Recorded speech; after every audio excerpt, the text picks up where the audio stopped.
यामुरुहुम bill मारूफ व यनहाहुम अनिल मुनकर, वो उन्हें नेकी का हुक्म करेंगे, वो बुराई से रोकेंगे। ये बात मैंने क्यों कही ये इतनी तफसील से?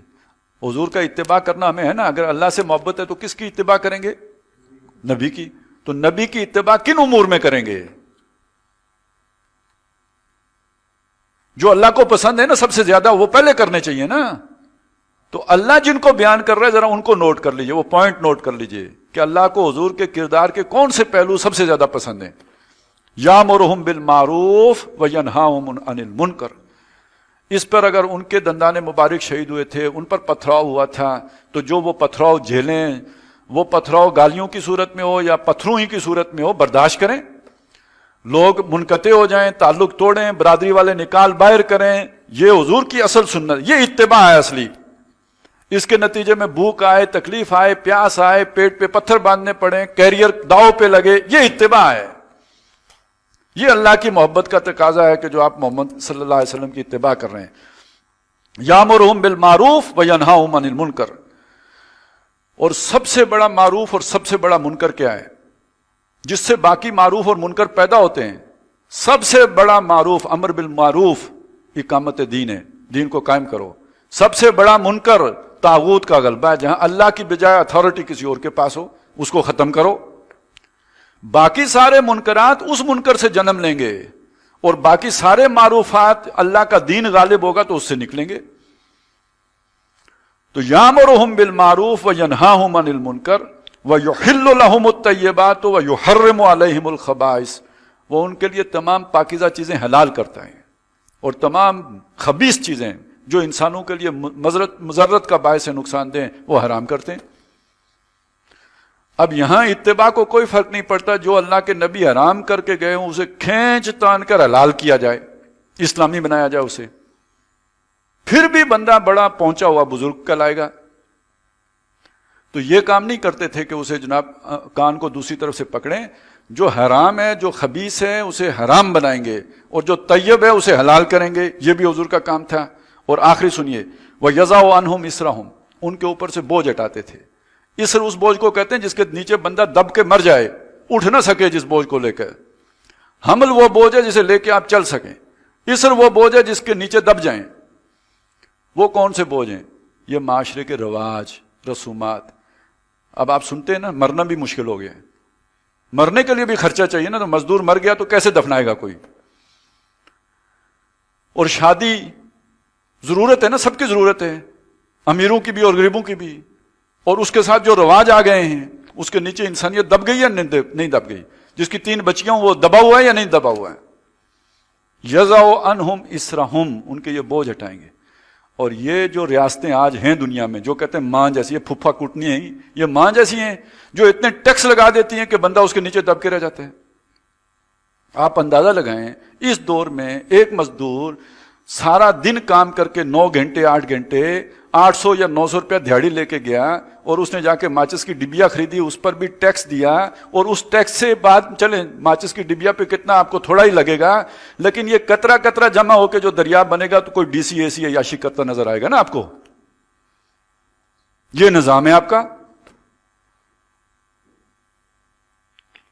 तो बाकी जिनका नाम नहीं लिया जा सकता वो तो आप खुद समझ लें, जिसका लिया जा सकता हो मैंने ले लिया। लेकिन ये सोचें कि उनके पास ये दौलत आती कहां से है? ये इन गरीबों का खून निचोड़ के आती है।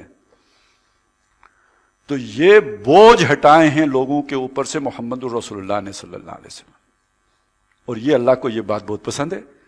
3 ही तो कैरेक्टरिस्टिक्स हैं जो बयान किए हैं, अमर बिल मारूफ नही अनिल मुनकर, युहिल्लु लहुमुत तय्यिबात व युहर्रिमु अलैहिमुल खबाइस, यज़अउ अन्हुम इसरहुम वल अगलाल अल्लती कानत अलैहिम, वो तोक जो उनकी गर्दनों में, वो पीरों की सूरत में हो, सियासतदानों लीडरों की सूरत में हो, वो कोई और जक्कड़बंदियों की सूरत में हो, या ये कि जो उनको शैतान ने मुज़य्यन करके कैरियर के नाम पर जो फंदे उनमें फंसा लिया हो, ये सारे तोड़ के मोहम्मद रसूलुल्लाह ने नौ इंसानी को आज़ाद किया है। ये सबसे बड़ी खिदमत है अल्लाह की निगाह में मोहम्मद रसूलुल्लाह की।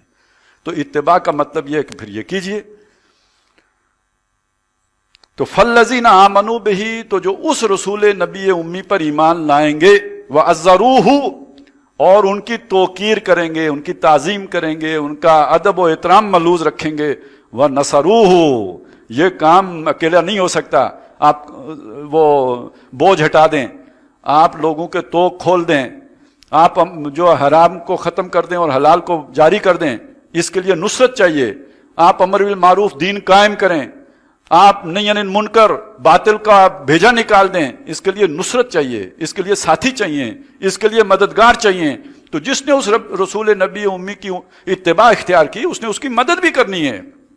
وَنَصَرُوهُ وَاتَّبَعُوا النُّورَ الَّذِي أُنزِلَ مَعَهُ، اور جنہوں نے اس نور کی پیروی کی جو ان رسول نبی امی کے ساتھ اتارا گیا، یعنی قرآن مجید. 4 کام جس نے کیے وہ اس نبی کا امتی ہے، اصلی والا، حقیقی والا، سچا، پکا اور کھرا اللہ کی نظر میں. یہ 4 کام کیے بغیر باقی وہ امتی ہیں جو نام کے امتی ہیں، اور ان کے بارے میں سخت خطرہ ہے کہ وہ یہ سمجھ رہے ہوں گے کہ ہم امتی ہیں، اور جب آخرت میں حضور کی طرف بڑھیں گے تو فرشتے انہیں روک دیں گے، اور حضور کہیں گے میرے امتیوں کو میری طرف آنے دو، تو فرشتے کہیں گے نہیں، ان کے اور کام تھے، اے نبی یہ آپ کے سنتوں پہ چلنے والے تو تھے نہیں. تو آپ نے اگر سچا امتی بننا ہے تو یہ کم از کم ہے. یہ پورا کرنے کے بعد پھر سائز آئے گا داڑھی کا، پھر مسئلہ اٹھے گا آپ نے کالر رکھا ہے یا نہیں رکھا، آستینوں کون سی رکھی ہیں، اور یہ کہ آپ نے پانچے کہاں پہ رکھے ہیں، اور آپ سرما ڈالتے ہیں یا نہیں ڈالتے ہیں، اور آپ امامہ باندھتے ہیں یا نہیں باندھتے ہیں. یہ بالکل ایسی بات ہے، یہ بلڈنگ آپ نے کھڑی کی ہے تو ٹائلوں کا مسئلہ، رنگ کا مسئلہ، فنیشنگ کا مسئلہ اسٹرکچر کھڑا کرنے کے بعد آئے گا. اسٹرکچر یہ ہے، یہ کھڑا کیے بغیر آپ ٹرکوں کے ٹرک ٹائلیں لے آئیں، تہجد جمع کر لیں، یہ اسٹرکچر ہی نہیں ہے تو لگائیں گے کہاں؟ یہ زیب و آرائش کا سامان کدھر لگے گا؟ تو فالذین آمنوا بہ وعزروہ ونصروہ واتبعوا النور الذی انزل معہ اولئک هم المفلحون، وہ بامراد ہوں گے. ہر نعرہ مارنے والا عاشق نہیں بن جائے گا، وہ اس کا دعویٰ ہے کہ میں عاشق ہوں. اس عاشقی کے کچھ تقاضے ہیں جو جس نے یہ پورے کیے، یہ آداب بجا لائے، وہ سچا عاشق ہے، وہ سچا امتی ہے، وہ حقیقی امتی ہے.